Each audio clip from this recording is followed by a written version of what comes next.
Good evening, ladies and gentlemen. My name is Timothy Stroczynski, and I'm the leader of what we call the Order of the Cube. We are delighted to have you join us this evening for our third speaking event.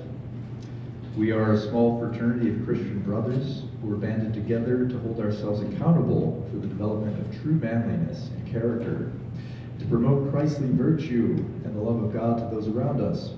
Our order sets itself apart from other Christian fraternities through its vehement defense of traditional Christian values, including an unyielding opposition to abortion, a stalwart resistance to the redefinition of marriage, a fierce battle against a culture of pornography, and a summary recognition of only two genders, male and female, which encompass a difference of critical importance in Christian living and marriage.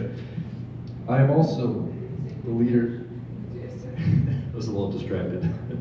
I'm also the leader of the revival of Anti-Abortion Hope, or what we call R.A.A.H, which seeks to end abortion city by city through intense recruitment, training, outreach, and community building that will create a lasting change in the world. We are rapidly changing, developing, and innovating, using the best tactics and strategies available to persuade the public by mimicking other successful pro-life groups. R.A.A.H is 100% volunteer-run, organized, and funded. We strive to make every aspect of our group transparent and receptive to feedback. This is the start of a movement, and it begins here in Ann Arbor. We are so happy to host the speaker tonight, so without further ado, I present to you Monica Miller. If you could stand here.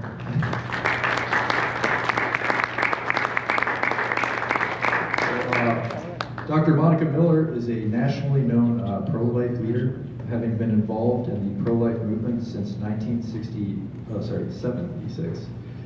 She is the founder of Citizens for a Pro-Life Society and author of several articles published on theological subjects and life issues.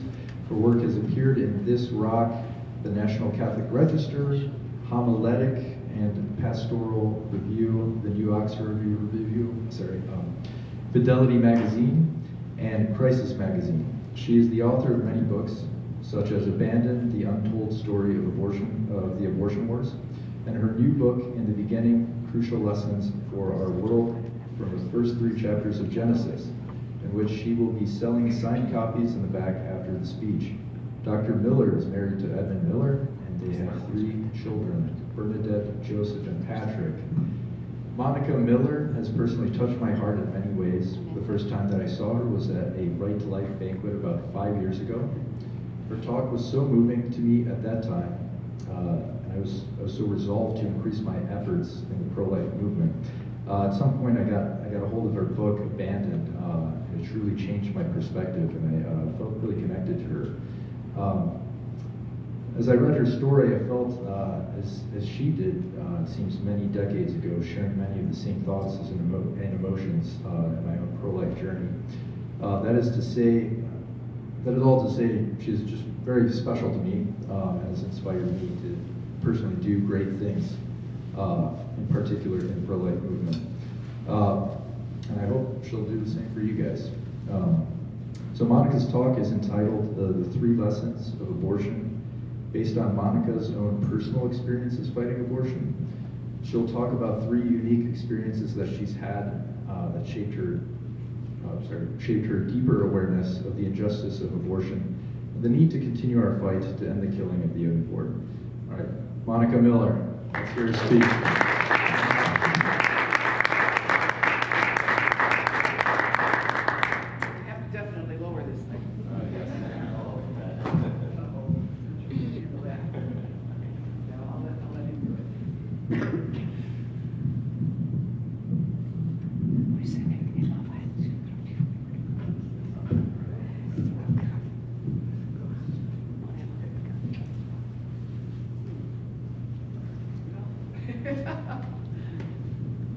There you go. It takes these 20-somethings.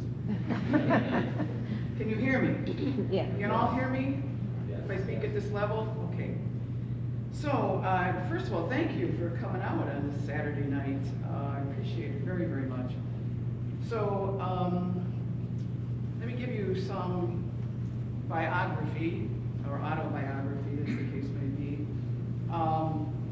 As Tim already noted, I did get involved in the pro-life movement when I was 23 years old.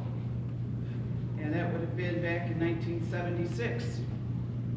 So now everybody's doing the math. And I got involved because I went on a retreat at a Newman Center at Southern Illinois University, where I was getting my degree in theater. And I met a woman at this retreat at the Newman Center. Her name was Shirley Parks. And Shirley was involved in something called the pro-life movement. Okay, this is 3 years after Roe v. Wade. And I hadn't even heard of a pro-life movement. Well, I became big pals with Shirley, and so she initiated me into going to meetings and going to debates and going, so I was getting my feet wet.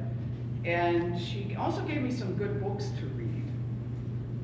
Now, one of them was the Dr. Jack Wilkie's book, the Handbook on Abortion.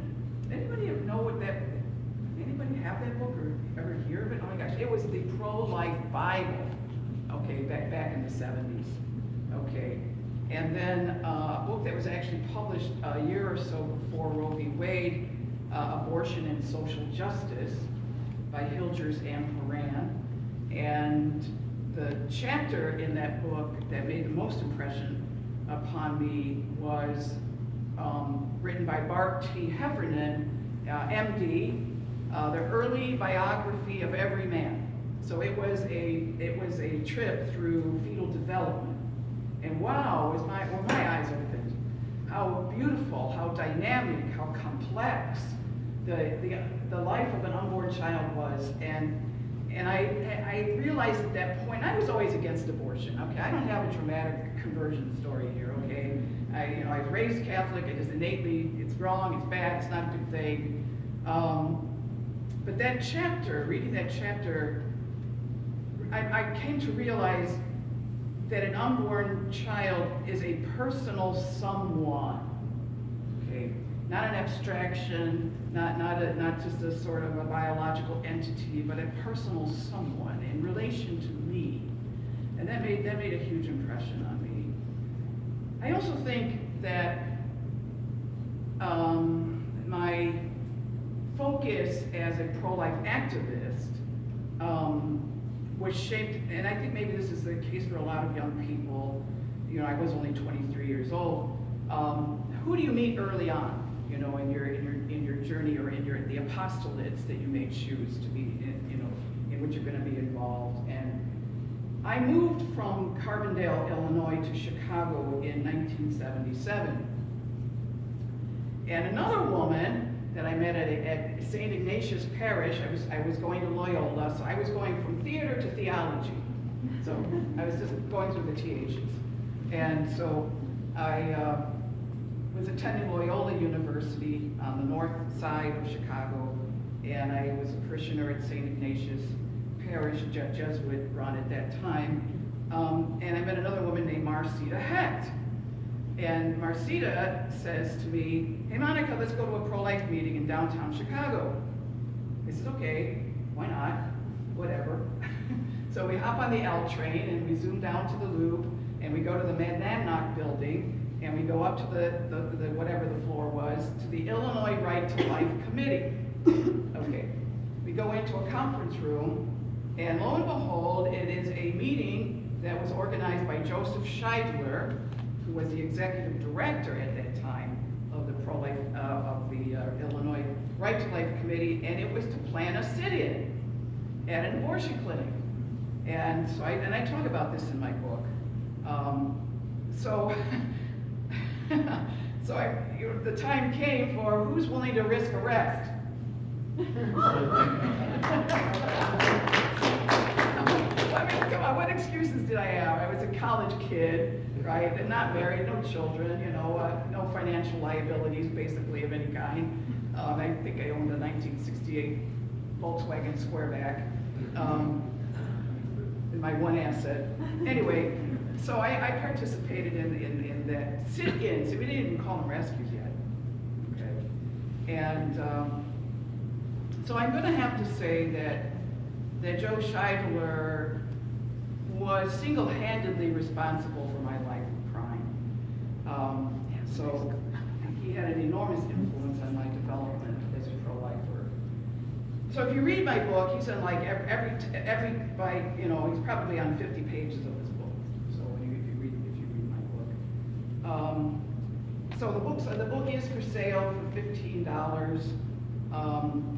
I would like to go home with less than what I arrived. Okay, and if you want me to sign it, I'm happy to do that for you, and then the book will be worth $15.49. All right. Also, there's a sign-up sheet if you want to get involved in our events, or just even want to get our emails. There's a sign-up sheet there, so you can just put your name, your phone, and your email address. Please write legibly so I can actually capture you. Okay, so there's a sign-up sheet also. Let me also, before I forget, April 2nd is coming up. April 2nd is the National Planned Parenthood demonstrations. And we have 4 of them planned in Michigan. Why April 2nd? So this is a defund Planned Parenthood demonstrations. There is a Supreme Court case that is being heard that day in front of the United States Supreme Court coming out of South Carolina, Kerr versus Planned Parenthood. And I know this is going to sound odd, convoluted, weird, or whatever, but the lawsuit has to do with, can a state not fund Planned Parenthood through Medicaid payments? Okay, and Planned Parenthood is challenging it in another lawsuit. Okay, so we really would like people to come out, be out on the street that day. The dedicated website is nomoneyforabortion.com. No money for abortion. I will be at the Planned Parenthood in Ferndale on Woodward Avenue at 12 noon, April 2nd. So you could come and be with me, okay? April 2nd, Ferndale, Woodward Avenue, Planned Parenthood, 12 noon, okay? This is like the easiest thing you'll ever do as a pro-lifer. Stand there and hold a sign for 90 minutes, okay? So please make a note to try and come out. I met my husband on March 6th, March 8th, 1986, doing a rescue at an abortion clinic in Milwaukee. And so we got arrested together. I found the key to a very successful, happy marriage. Because nothing says I love you like a pair of handcuffs. And I have had, for better or for worse, a lot of experience going to court. Okay, so I've picked up a lot of court language. So pro se, voir dire, pro hoc vice, but my very favorite legal language is pro bono. Nobody knows it. It means that the attorney does it for free. Pro bono.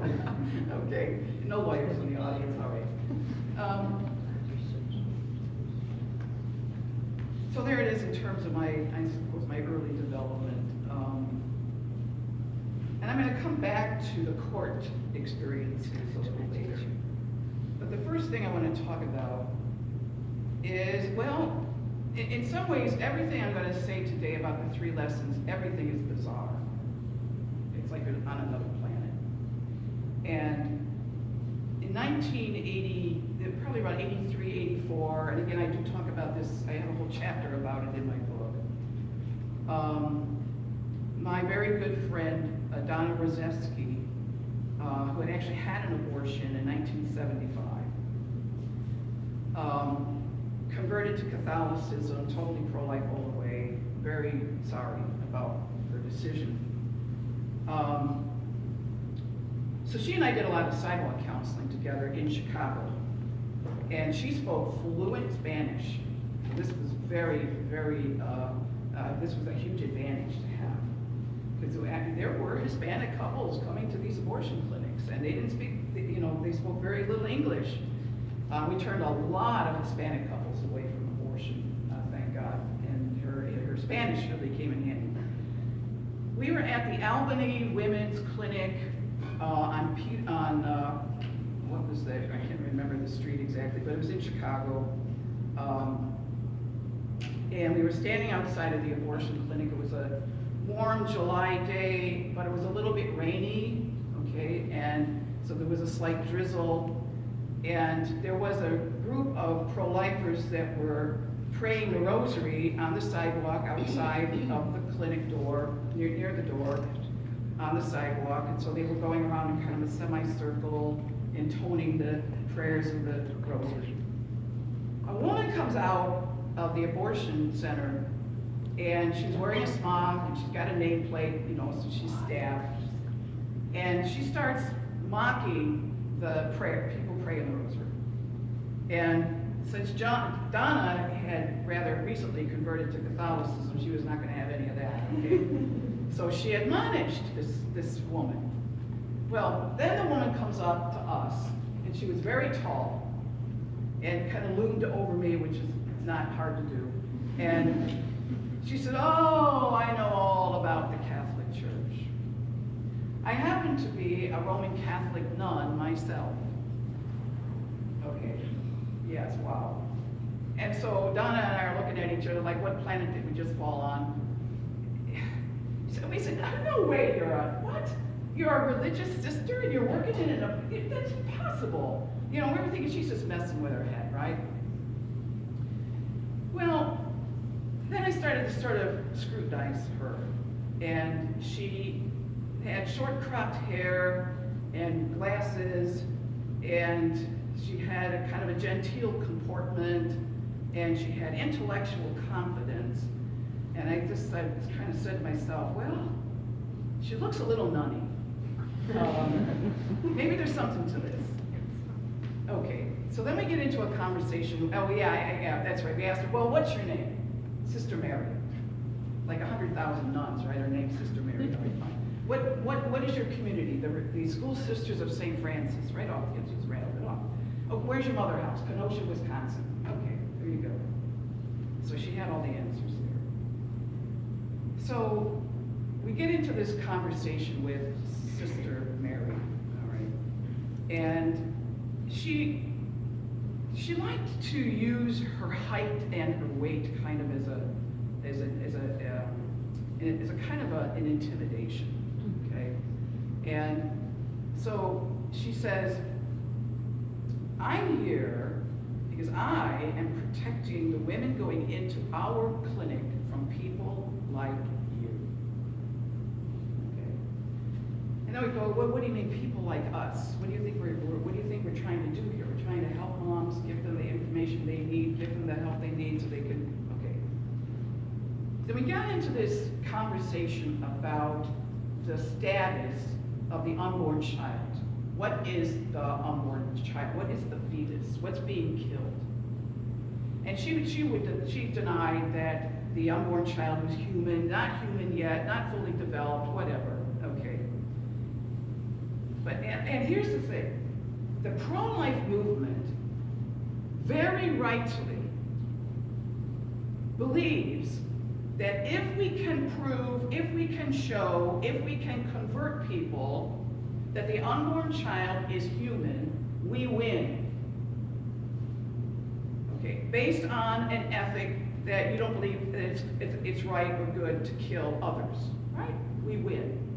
Obviously, we still have a lot of work to do, okay? So, we can rattle off all of the facts of fetal development all day long, right? And we rightly think this should convince the other side, or people in the middle, or people who are just, ready to be evangelized or whatever. So we get into this conversation about the humanity of the unborn child. How can you kill? How can you be involved in a place that's that's killing innocent human lives? Okay. So then she says, all right. I'm going to grant you your argument. The unborn child is human. as human as you and I. Sorry, okay. And then she says, doesn't matter. Whoa, did that open up a whole new portal? Doesn't matter. Why doesn't it matter? Okay, here's Sister Mary's philosophy. And it took Donna and I to a whole nother depth, a whole different level of what it is that we are up against. So she says, the most important human value is personal liberty. The exercise of your personal will without restriction. And we are here to protect that personal choice, that personal self-determination, that personal liberty upon which your human dignity is dependent. Okay? So that is more important than whether or not the unborn child doesn't matter. What matters is literally the freedom, the license to choose to do what you want without restriction. Okay, this lady had a lot more in common with Friedrich Nietzsche and Jean-Paul Sartre than she did with St. Francis of Assisi. But that's where they're at. They know that the unborn child is human. They know it more than we do. Now, yes, there's a lot of denial going on. I grant that, a lot of denial. But that's what we're up against. Is this autonomy, right? The will to power, the autonomous decision upon which, according to Sister Mary, your human dignity is dependent. Now, if you're going to have to fight that in order to eliminate, to overcome legalized abortion, this is a whole other battle, a whole other level of ethics and morality that you have to now frame your arguments. Because if we prove that the unborn child is a human person, we win, right? And I don't say we should let go of that. I think there's a lot of mushy middle people, all right, and that we need. In fact, here's the thing. I don't know if you're going to agree with me or not, but I say that the pro-life movement was not ready for the Dobbs decision. The pro-abortion referendums that are going on around our country, the majority of those pro-abortion referendums are prevailing. We have yet to convince our culture that the unborn child is a human being with a right to exist. That, and I say, what ought we be doing right now as a pro-life movement? Three things. Educate, educate, educate. TV ads, billboards, door-to-door literature drops, newspaper ads, radio ads. Get the grubby biological facts out there. And provoke the conscience of our nation that you cannot kill innocent human life. That's what we need to be doing. And that's why our group, Citizens for a Pro-Life Society, on a very small budget, but we took out billboards in the Detroit metro area. If you want to see what they look like, just go to our website, prolifesociety.com. You'll see the billboard. Right now we don't have any more. We have one up literally a mile away from the Summit Abortion Clinic.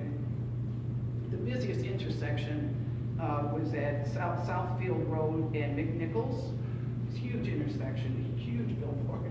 So we had we had that up about a month ago. But prolifesociety.com, and you can see what the billboard looks like.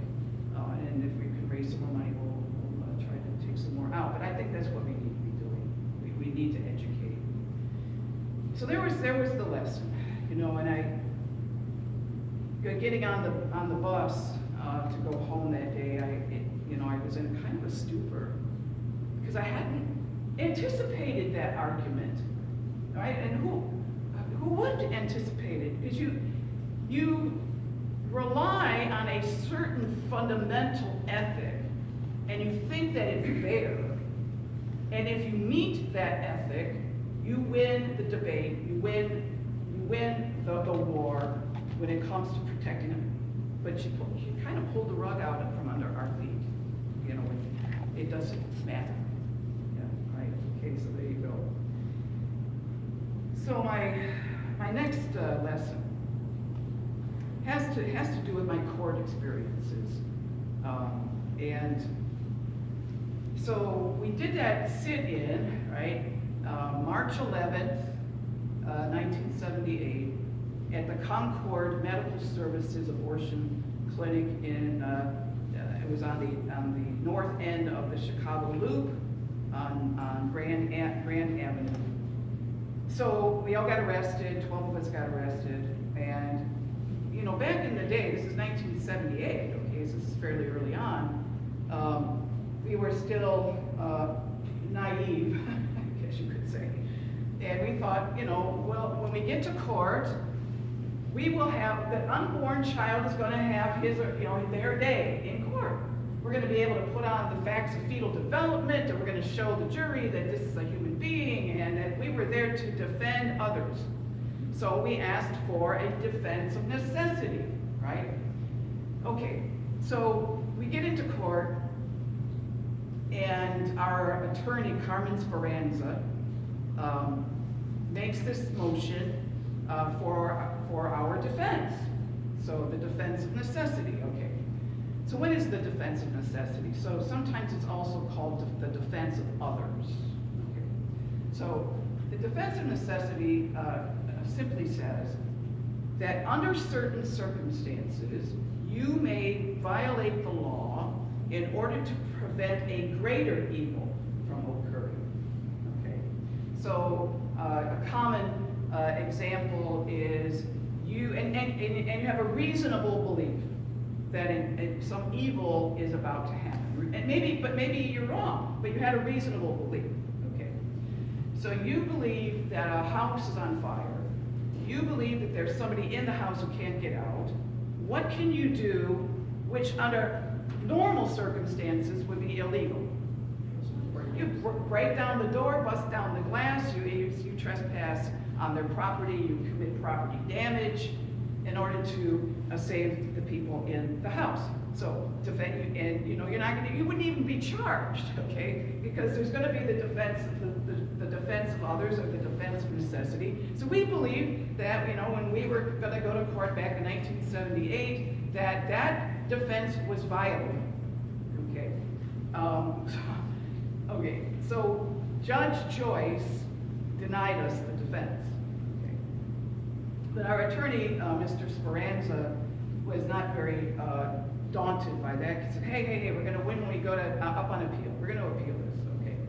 So we get into the appellate court, 3-judge panel in Chicago, and I was at the hearing, and I heard something. I never would have expected this to come out of anybody's mouth. The attorneys for the abortion center, they get up to make their argument. What's their argument? Your honors, the court, these defendants must be denied the defense of necessity because abortion is a constitutional right. It is legally protected activity, and thus no injury is caused when abortions are performed that these defendants needed to protect against. No injury is caused when abortions are performed. In other words, it's insanity. I'm telling you, going into a courtroom as a pro-lifer is like you are the only sane person in an insane asylum. It's a whole different world that has nothing to do with reality. And here's the other thing. So that rescue that we did in 1986 in Milwaukee, go to court, and we're going to just keep trying this thing over and over again. So our attorneys asked Judge Patricia McMahon, and I talk about this in my book, that we asked for a defense of necessity. Okay. She also, of course, denies it. And then her reason was, these defendants the defense is not available for them because, and again, same language, abortions are legal, and it is unreasonable for these defendants to believe that their actions were necessary to prevent an evil from occurring, when no injury is caused when abortions are performed. Okay, so now we go into our trial, okay? We had great attorneys, and I actually went pro se. What does that mean? I defended myself, okay? I didn't have an attorney, but we had there were 9 of us, and some of the others had attorneys, and they were magnificent. We had a priest with us, Father Thaddeus Brill, priest of the Milwaukee Archdiocese, did the rescue with us, and we had this very pretty, very petite Ann Haynes. I think she was like 19 years old when she did this rescue. So they get on the witness stand, all right? And our attorneys are asking them, well, why did you go to the Bread and Roses, that's the name of the abortion center, for the Bread and Roses Women's Health Center that day? So they say things like, we were there to stop the murder of innocent unborn children. And I saw a film about the Nazi Holocaust, and this really opened my eyes, and I think that what's happening in our country is a similar injustice. Oh, stop the trial. So the judge literally halts the trial in the middle of Ann Haynes' testimony, orders the jury out of the court, and starts wagging her finger at our attorneys, and then she says, I've decided that I'm going to make certain rules about what can be said during this trial. And so she made a list. I will not permit language such as embryo, fetus, unborn child, killing, murder, abortion, abortion clinic, abortionist. So in other words, we will completely sanitize this trial from language colored by opinion that will prejudice the jury. I was like, you're going to be kidding me, right? And in fact, one of the reporters from the Milwaukee Sentinel, during recess, I'm in the hallway, and he comes up, what do you think about the judge's ruling? And I said to the reporter, well, maybe we should just plead insanity. Because it must have been insane for us to go into an abortion clinic for absolutely no good reason. and get arrested and wind up in court, all right? And he actually put that in the story. All right, so there it is. More recently, we did a Red Rose rescue in Michigan in April of 2022. If you want to find out about Red Rose Rescue, easy enough, redroserescue.com. Okay. And it was at R.A.A.H. Chillian's Abortion Center in Southfield, and we went on trial in 2023. And we were all convicted, no defense of others, no defense of necessity, blah, blah. Okay. So we were sentenced in front of Judge Cynthia Arvant in Southfield, Michigan, 46th District Court or whatever it was. And at a sentencing, a defendant has the right to make a sentencing statement. You could address the court. Okay. So I did. And one of the things I said to Judge Arvant was, Your Honor, in the objective world of right and wrong, I am not guilty. And she said, I don't operate in the objective world. I couldn't believe she admitted it. I've been waiting for a judge to say that for 45 years. I don't operate in the objective world.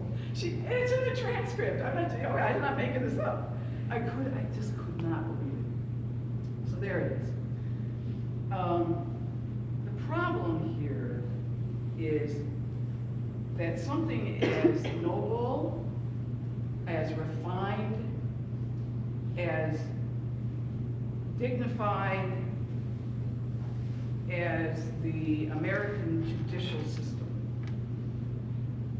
it can be perverted and corrupted by a lie. And abortion is based on a lie.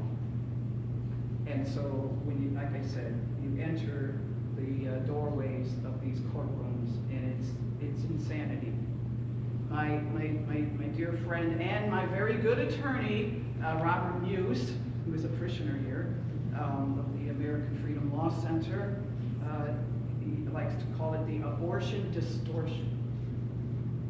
Everything is weird and twisted and crazy when it comes to the issue of abortion when you go to court. Now, look, I don't want to discourage you guys from doing rescue, sorry, but this is what this is the lay of the land. Okay. So that was a huge lesson, the way in which something so noble and fine can be twisted and perverted when truth is, it's just not there, right? And so there's that. So the last lesson, and I'm going to say that this particular lesson is the one that has impacted my personal life most deeply. So I am probably one of 50 people, literally, in the entire world that has actually retrieved the bodies of aborted babies out of trash containers and trash dumpsters. Okay. It is not in the mission statement of Citizens for a Pro-Life Society. Okay, so I don't know. I was in the right place at the right time, or maybe somebody will say the wrong place at the wrong time, but whatever.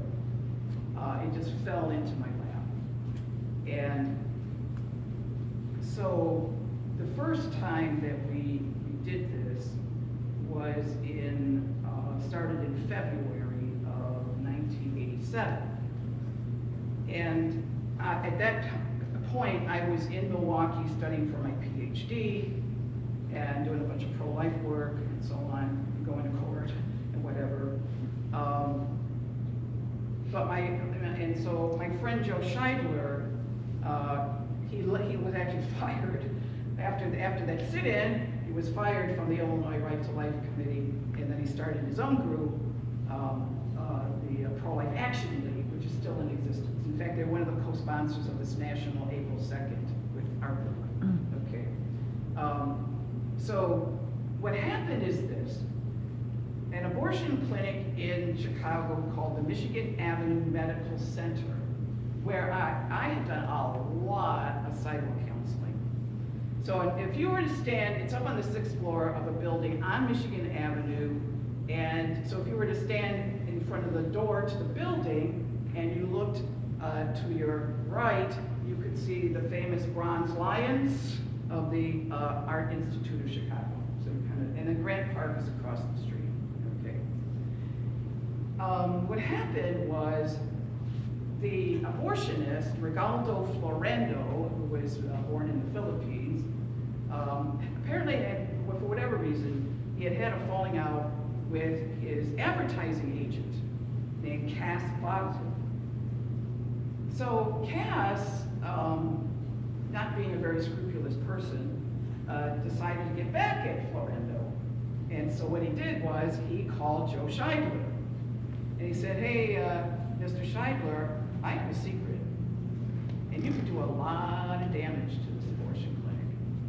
And he told Joe that they were throwing the bodies of the aborted babies in the trash, in the trash dumpster in the alley behind the clinic, okay, off of Monroe Street.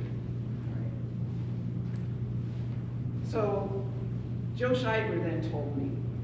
All right. So the two of us, Pro-Life Action League and Citizens for a Pro-Life Society, we teamed up, and we did these nightly treks to the alley, and I talk about it in my book, to retrieve the bodies of these aborted babies. Okay. So we started in February and we ended in April.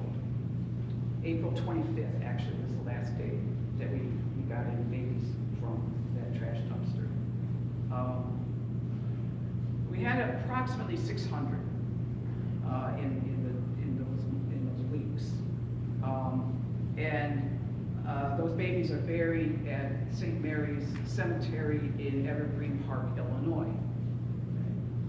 All right, so I thought, well, okay, we're done with that. On to the more conventional pro-life work. Well, here's 1988, just the very next year. I get another call from Joe Scheidler, and he tells me that they discovered that a pathology lab in Northbrook, Illinois was receiving the bodies of aborted babies from all over the country. Okay. Now, how did Joe find out about this? Well, what happened is there was a fellow named Conrad Wujner. Conrad operated a string of pregnancy help centers in the Chicagoland area. Okay. And he is the one that actually received a phone call from an employee of VitalMed, the laboratory. We have no idea who it was, boy, girl, whatever. But this person says to Conrad, you right to life people can do something. We have fetuses left out on our loading dock all the time. You can come and get them. So apparently this person was having a pang of conscience, right? Okay, do something. Okay, so this person tells Conrad how we can access the loading dock at the VitalMed lab. And it turns out he says, you go to the garage entrance, the utility door that leads to a garage area is always open, never locked. Okay. Conrad told Joe, Joe told me. So Joe is in Chicago, I am in Milwaukee, and Northbrook is equidistant 1 hour going north or 1 hour going south. Okay. VitalMed, it existed in an industrial park. Okay. So it was again February 1988 when myself and a couple of our friends and Edmund, my husband, we trekked to the industrial park. We actually met up with Tim Murphy and his girlfriend, Beatrice, outside of the laboratory. So we find the laboratory. So it's a dark night. We're there like 10:30 at night. Very, very quiet. Very dark. Snow on the ground. Nobody around. And we find the utility door, and we open it. Sure enough, it opens. And we are immediately confronted by a concrete ramp. And that garage is about the size of this room. So if we put the door there, it's a concrete ramp that goes all the way down to a loading dock that would have been at the other end of the building. So we walk down this ramp, we get close to the loading dock, and I could see that there were a lot of cardboard boxes that were stacked up and strewn about on the loading dock. And we get up on the dock, and we open up the flaps, and sure enough, these boxes are filled with the bodies of aborted babies. If you read my book, you'll learn some interesting language. If you're in the medical profession, you already know what is a whirl-pack. Okay, a whirl-pack is essentially a medical baggie with a twist tie thing at the top. And most of the aborted babies were in these whirl packs. Some of them were in specimen jars. And the mom's name was written on the bag, often the abortionist's name, the date of the abortion, and the gestational age of the unborn child. And we knew exactly where these aborted babies were killed because they were shipped parcel post to VitalMed, and the return labels were on the boxes. So they were coming from Wilmington, Delaware, Fairfield, New Jersey, Raleigh, North Carolina, Fort Wayne, Indiana, Fargo, North Dakota, Milwaukee, Chicago, and a couple So what was our, what was our goal, of course, was to retrieve them and photograph them. So we did a lot of photography of abortion victims and then planning their burials. So basically 1988 was a year of burying the dead. Okay. And the retrievals, we would go 1 week, then the pro-life action league would go the other week, and so on. So starting in February, the retrievals ended in November. So we had accumulated about 5,000 bodies. And so here we are in the middle of this industrial park at this loading dock at a pathology lab, picking up dead bodies. And I thought, I had this very keen awakening. This was not my first time retrieving bodies from trash dumpsters, okay? But I was impressed by something new, a new awareness about the injustice and I would say the plight of the unborn. And I felt like, okay, something else is the problem here. It's not just, to put big quotes around that, it's not just that these unborn children were denied their right to life. That's the injustice. They were denied their right to life. Something else was also wrong. And I realized, what is it that they are really suffering? Not just the denial of their right to exist. What they're suffering, what is their plight, is this horrible loneliness. They are completely alone. They are severed from human communion, set out on a loading dock for waste disposal pickup. In fact, even some of the boxes said for disposal. In magic marker, marker at the side of the box. It's cut off from human communion. That really is what abortion is about. Casting others out of the sphere of the human family, casting them out. And I wrote an article some time ago. I think it was after the Dobbs decision.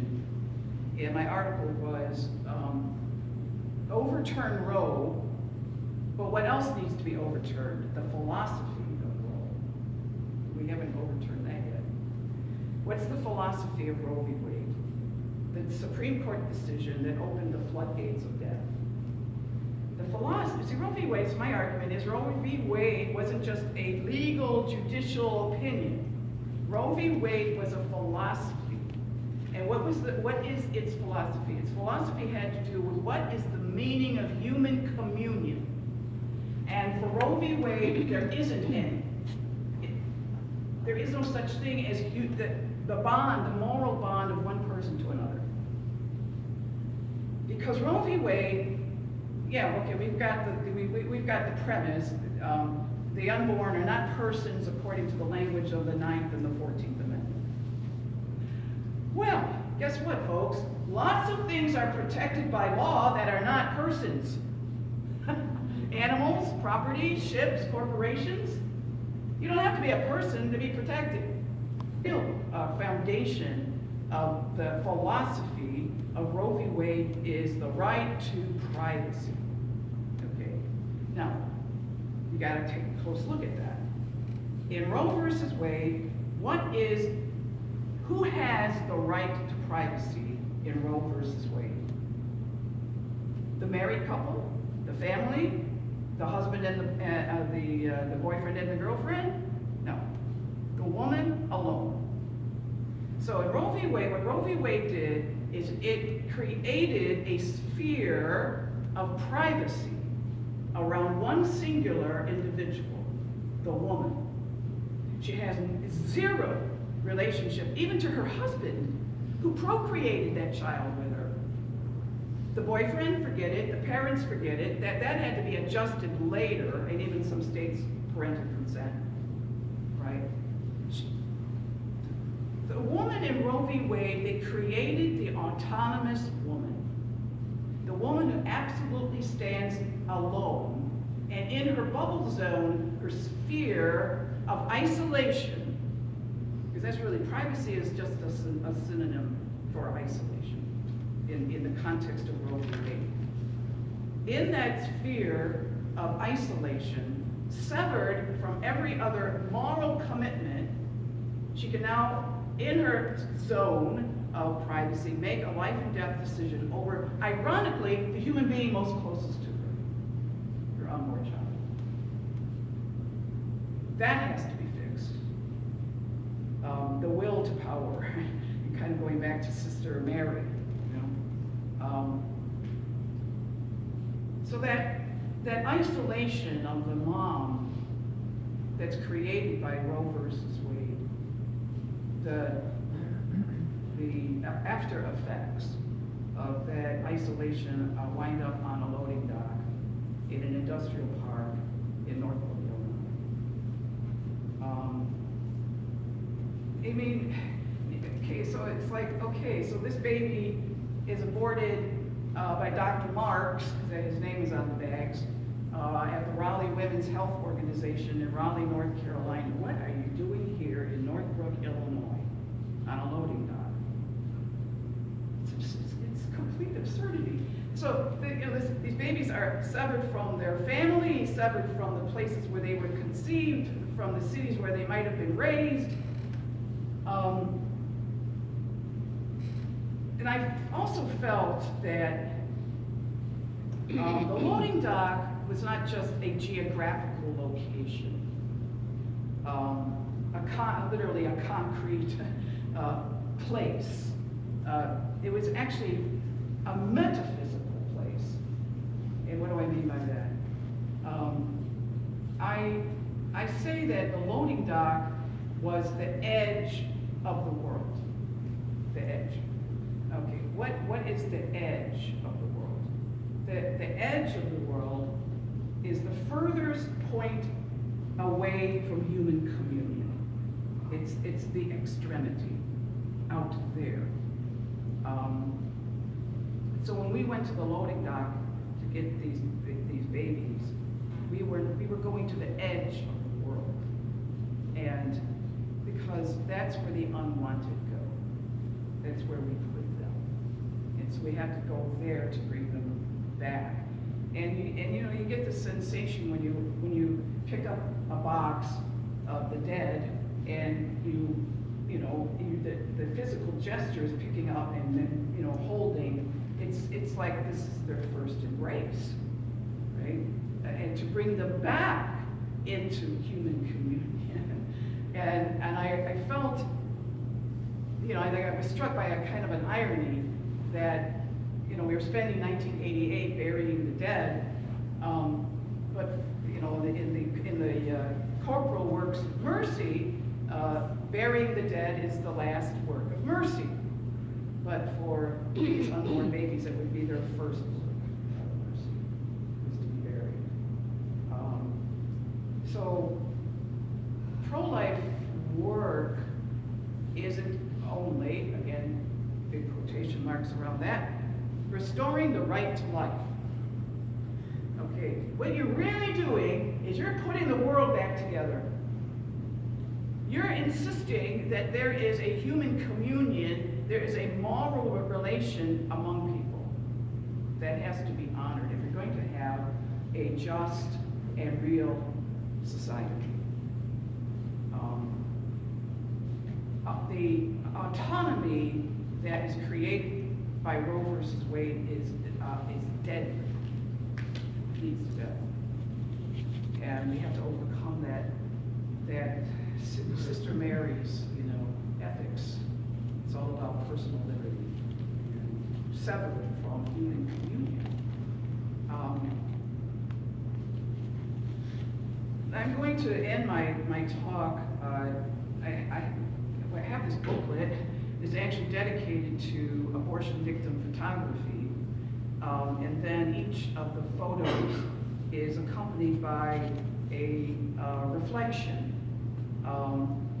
And so some of the contributors, Joe Scheidler, Jill Stanek, David DeLeiden, Frank Pavone, Abby Johnson, and then we have some people who are not so necessarily famous or well-known, college students and stay-at-home moms that also contribute a reflection, right, that accompanies the photo. Now, this booklet is actually out of print unless I get a special order for it, which I've got right now maybe 20 left, but I can order copies. But technically speaking, it was published by 10 Books, which is actually the publisher of my book, but under St. Benedict Press, which is their imprint. Okay.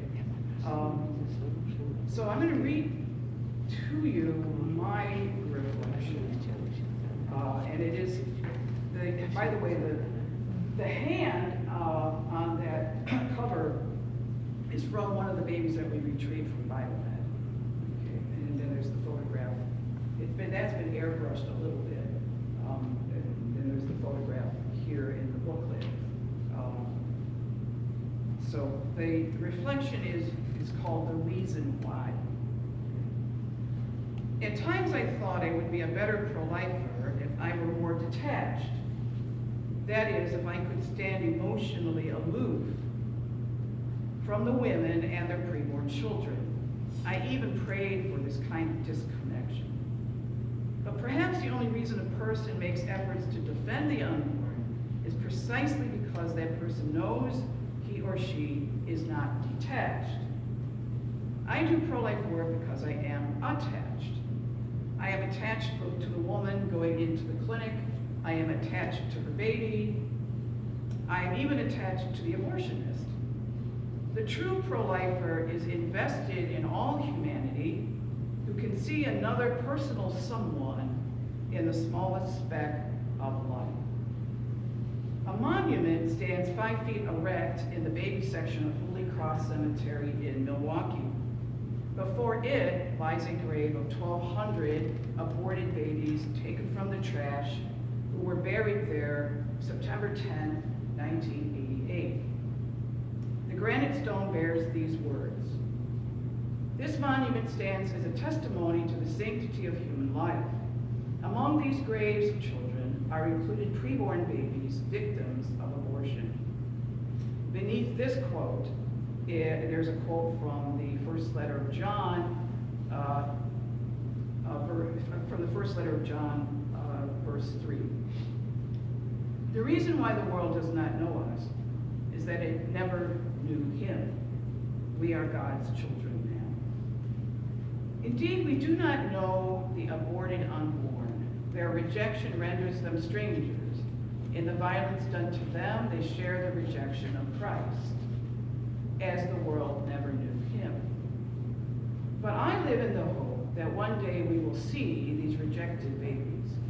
We will see them and know whose broken legs those belong to whom those severed arms belong, whose shattered hands those are. And we will see them whole and free and loved. And in a great mercy, they will at last be known by the world that said to them and to Christ, "There was no room for you."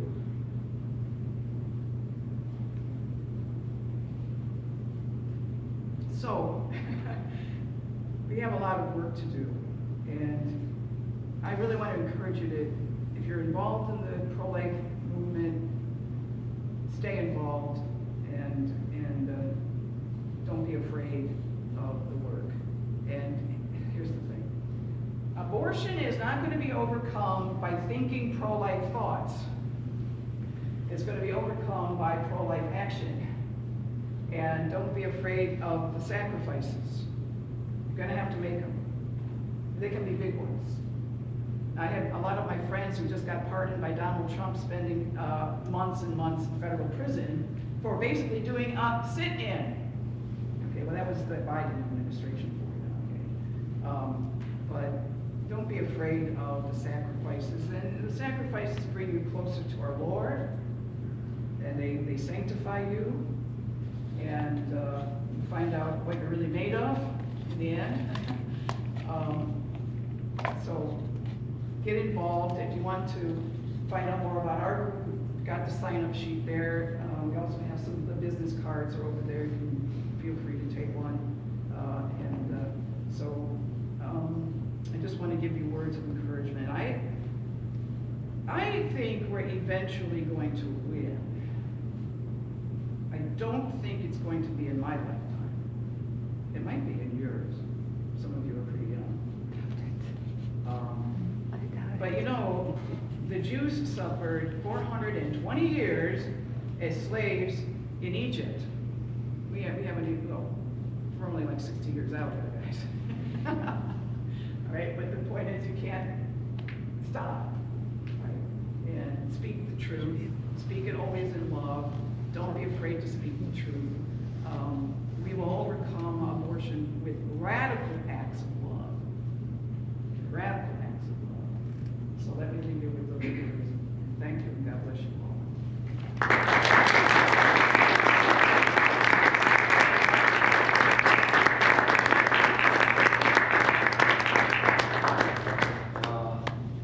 We're going to have a little bit of a Q&A session, about 20 minutes. So I'll put this microphone right over here. We'll have the mic come up. The mic control dude. And yeah, just get the line. Maybe starting about right here. If you guys have any questions, just come on up. All right. Or we can bring the mic to you. Oh, your brother, by the way, was... Yeah. I was Jacob wondering, did that rescue. has your theater background helped you in your pro-life? Oh, enormously. I actually know how to talk to her reporter, so that helps. Interesting you should ask that question because I planned a lot of rescues in Milwaukee, and some of them we actually did, and I talk about some of these in my book, but we did what we called car rescues. Okay, what's a car? We're not rescuing cars. We actually put a beater up in front of the door to an abortion center, and then we had a few people chained up to the car. Okay. We actually shut the clinic down the whole day, and that was bread and roses when it moved to another location where it had a large parking lot in front of it. So I noticed that the parking lot was actually like a stage. And there were actors that I was, directing. I was the director. And so the pro-lifers were going to do what they were going to do, and they had their lines. And then the police arrived, they have their lines. And the pro-abortion staff, they say exactly what you know they're going to say. Okay, and then the firemen come because they had to be cut out. They had to be cut out of the cars, and so I noticed that my directing skills were kind of at work there in organizing, right? What was going on. So I don't know if that really answers your question, but yes, thanks. So my theater degree has not gone to waste after all. Thank you so much for sharing. I'm just wondering if you can define what a sit-in and what a rescue is. I know you said I wasn't really sure what Oh, sure. was by that. Okay. Happy to do that. Well, maybe a lot of you don't really realize this, but from about the middle of the 1970s through the middle of the 1990s, so a period of about 20 years, there was a very vibrant, very up and running rescue movement. Tens of thousands of pro-lifers were getting arrested. We did a rescue in Milwaukee in June of 1992. 500 people participated. Where did all the rescuers go? Well, May of 1994, Clinton signs the Freedom of Access to Clinic Entrances Act overnight, turning somebody who does a sit-in front of an abortion clinic into a felon. Okay. So that, in any case, those rescues that we did in those 2 decades were sitting down in front of the door of the abortion center or going into the abortion center and sitting down in the hallway. The hallway that goes back to the abortion rooms. So you would get a disorderly conduct or a trespassing ticket or whatever. What happened though in 2017, a bunch of us old-time leaders got together at a meeting in St. Louis, Missouri, to talk about, could we revive the rescue movement, and should we? Okay. And the answer was yes, but we're going to do things differently. And so we designed Red Rose Rescues. Red Rose Rescues do not violate the Freedom of Access to Clinic Entrances Act, because we don't block anything. We don't block anyone, we don't block hallways, we don't block doors, because FACE has to do with impeding ingress and egress and interfering with others' freedom of movement. And a Red Rose Rescue, we don't do that. So what we do in a Red Rose Rescue, please go to the website, redroserescue.com, click on the About tab, so you see that. And there's lots of video, there's lots of photos, articles are posted there. But we have a small group that will very quietly as possible go into the waiting room and sit down next to the moms and talk to them. And try to encourage them to not go through with the abortion, offer them help, practical assistance, give them pamphlets, and eventually actually give them roses. And the rose has a card attached to it that says words of encouragement on one side, and then on the flip side, it has phone numbers to local pregnancy health centers. Okay. So police are going to get called eventually. They come, and part of the element of a Red Rose Rescue is at least some of the small team that went in there, they're going to stay. They're not leaving. And it's a principle, and I think it's also a practicality. The principle being that we will not leave our brothers and sisters who are about to be put to death. We're going to stay with them. We have to stay with them. We have to be in solidarity with the victims as long as we can. And then the practical side is, frankly, as long as there's a pro-life presence inside of the actual abortion center, the killing is halted as long as you're there. So that's the other. And we have had women leave. Okay, and so we know that it has worked. Okay, so that's a Red Rose Rescue, and we're hoping that if you want to do one, you just got to see me, take my card, got my phone number there and whatnot, and send me an email. Because I think now that it's safe to go back into the water, we will be doing some rescues coming up in 2025. So I hope that answers the question. Who asked it? Okay. Yes, sir. Well, first of all, thank you for coming here, Dr. Miller. I was curious about what, in Illinois, when you first saw bodies of those dead children, you touched on it a little bit, but what was it like seeing them for the first time? Because a lot of, we all know abortion is wrong, and a lot of us have even seen abortion victim photography, but what was it like actually seeing it in person? That must be a whole another level. That's an excellent question. I almost don't know how to answer it in this respect. I think I know it's gonna sound maybe weird, I think I was ready. And I had seen a lot of abortion victim photos before that as well. I think I was ready, and well, the truth of the matter is, you're looking at something that the human eye is not meant to see. And I do talk about this in my book, how the images of the dead unborn they come back to you when you don't expect it. So you kind of always carry that all the time. But I know this isn't going to sound right, but I'm kind of used to it. Isn't it terrible to say that? I'm kind of used to it.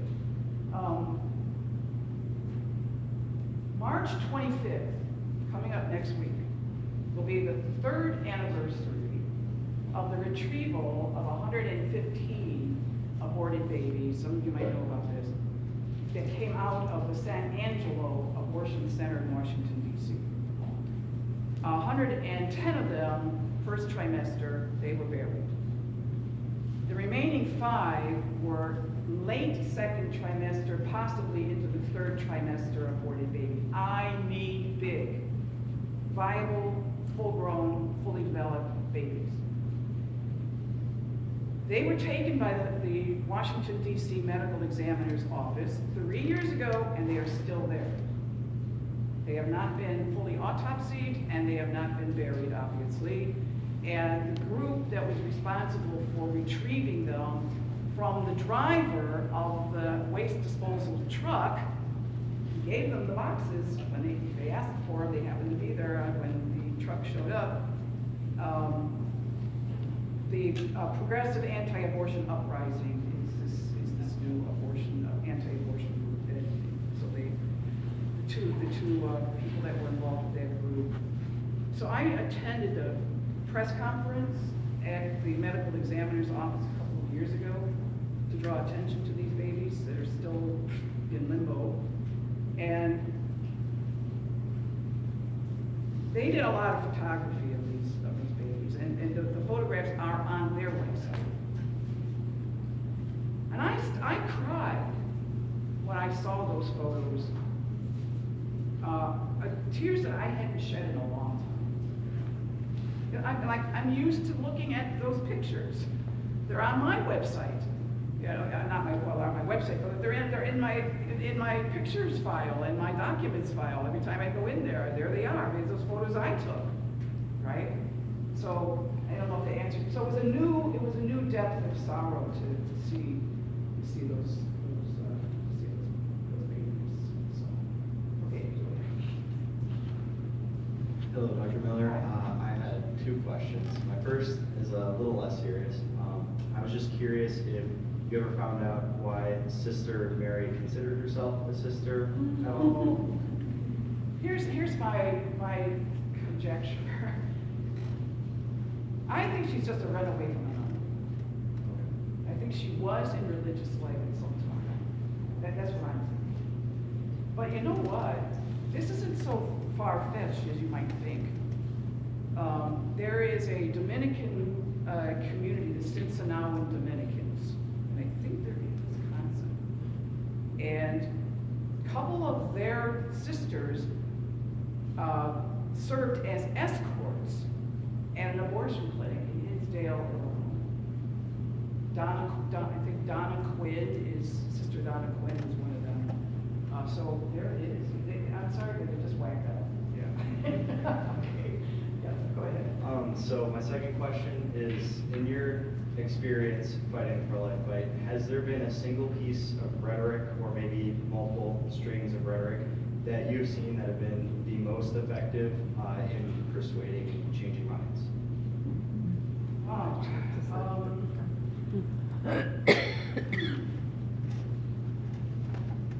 Well, frankly, and I think a lot of the certainly some of the young people that are here tonight would agree with this, especially if they're associated with Protect Life Michigan.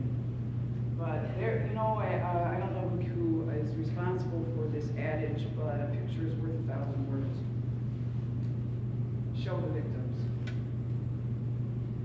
show the victims. You can't escape the truth. There's the hands, there's the feet, there's the spinal column, there's the face. You're going to deny that that's a human being that was completely cut up. You're not going to be the same again. In fact, years ago, we should probably do this in Michigan. I just haven't organized it. Maybe we'll do it this summer. We organized these Face the Truth tours in Illinois. When I lived briefly in Illinois after I got my PhD, and then we moved our family there because he got a job teaching at a school. And so I teamed up again with my mentor, Joe Scheidler. And so in the year 2000, 2001, we did these Face the Truth tours. And so that means that we would do a number of cities every day for a week. It would take like 3 a day. And we would have these huge posters of abortion victim photos and lined up on busy intersections and so on. And you know, I would see a very unique expression. It's an expression on a person's face that is very unique. It's the expression of, oh my God. You know that that person is never going to be the same again. When they saw what an unborn child looks like that's been aborted, they are changed. And so I think it's not just what I say, but what I show. Right? But you know, when we do sidewalk counseling,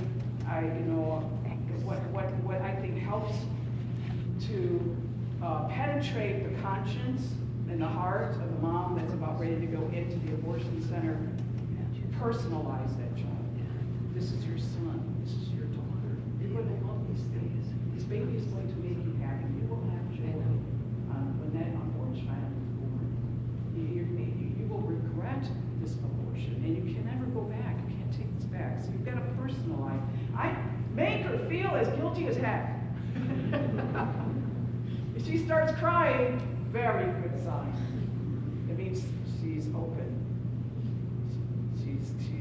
She's touched. She's not a rock, right? So it's, I don't know. Hopefully I made some answer to your question. Okay, yes, sir. First of all, thank you so much for your talk and your sacrifice for coming out here. I have 2 questions. Sure. My first one is, in all of your many years of pro-life work, what was your lowest point, and what brought you out of that? Frankly, there's been a lot of them. Maybe I just talk about then I have a really high one. So in 1999, when we were still living in Milwaukee, we were about ready to move to Illinois. I was sidewalk counseling out of a clinic named Summit, okay, in Milwaukee. And I turned a mom away. Her name was Beatrice. And she went ahead and had the baby. She named it Darius. I've actually kept in touch with the girl. Another story. But when we moved to Michigan in 2002, and I was teaching at Madonna University, and this had to be about at least 12 years ago. I got a phone call from Beatrice out of the clear blue. Monica, could you loan me some money? I'm at an abortion clinic and I'm about ready to get an abortion, but I don't have enough money. Have you learned nothing? I saved you from aborting Darius, and you're asking me to give you money to kill another baby. And it's like, why is everything so insane? And she didn't have enough money, so she couldn't get it that day. I spent the next 10 days talking her out of it, and I did not succeed. So, low point. Okay. Another low point. Maybe about 8 years ago, one of my students was on the internet, and she was on some sort of a mom's group. I guess they like these groups on Facebook book group or whatever. She saw a posting from a woman saying, I need to raise money to get an abortion. Please don't judge me, but I'm in a bad position, and will you help me out? Well, my student immediately put me on it. I messaged that girl, she's like 21 years old, and she agreed to meet with me, okay? So I met her at an Applebee's in Howell. I took a friend of mine with me who had 2 abortions, okay, so she knew what the lay of the land was. And Mackenzie comes to the meeting at the Applebee's with her friend Charlene, an older woman, and Charlene's daughter Rachel. Okay, what was the thing with Mackenzie? Mackenzie already had a child, about a 2-year-old boy. Her boyfriend, the father of the baby that she was carrying, had been arrested and was now in jail. She was living with him at his parents' house. Okay. Now that he was in jail, she couldn't stay at his house, his parents' house anymore. She was basically homeless. Okay. Citizens for a Pro-Life Society went full throttle. We got her into an apartment. We paid the first year's rent up front. We furnished the thing from top to bottom. Name one thing you need to live in a house or an apartment, and we got it for her. I got her a car. We paid for the car insurance. Right? Okay. She aborted the baby anyway. So they're low points, right? So I answered your question. Yeah. And what was it that sort of motivated you or encouraged you to stand and fight or double down your efforts after those abortions? Well, there are so many other babies to be saved. A lot of other moms that will listen. I mean, we've helped a lot of them. By the way, if you want to make a donation to Citizens for a Pro-Life Society, honest to God, helping the moms that we turn away, it's like a financial hemorrhage. And these women are always in need. We just paid $1,300 to get Vanessa's car fixed. I paid today the rent for Beyond, $616. Then her phone bill. She needs a car payment done. These women's lives are a wreck. They are. Their lives are a wreck. And so, in any case, you want to make a donation. 80% of our donations are going to help these moms. Thousands and thousands, tens of thousands of dollars. So there. And then my second question is, with all of your experience and knowledge in the pro-life movement, do you have any predictions for the future of it? Well, in some respects, I think these are going to get better. I think the political landscape, in some ways, is